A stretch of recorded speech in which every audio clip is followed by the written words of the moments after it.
Life without limits does not mean life without obstacles. It means life without the mental barriers that tell you that your circumstances define your ceiling.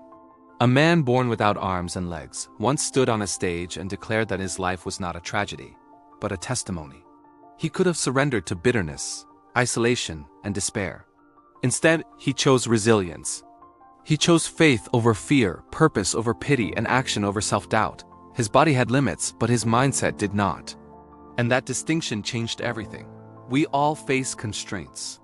Some are physical, some are financial, some are emotional scars from the past. But the most powerful limits are often invisible, the narratives we rehearse daily. I am not good enough. It's too late. People like me don't succeed. These are not facts. They are conditioned beliefs.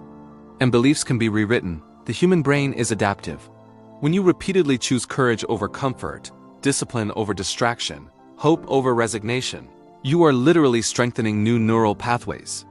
Growth is not accidental. It is trained. Living without limits means refusing to let your starting point dictate your destination.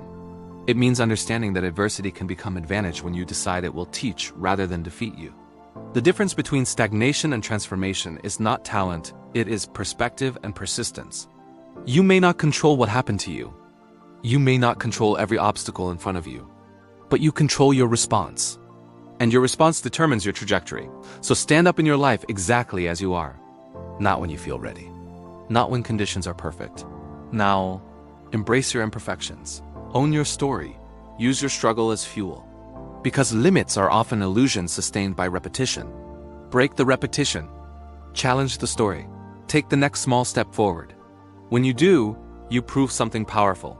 Your potential is not measured by what is missing, but by what you are willing to build.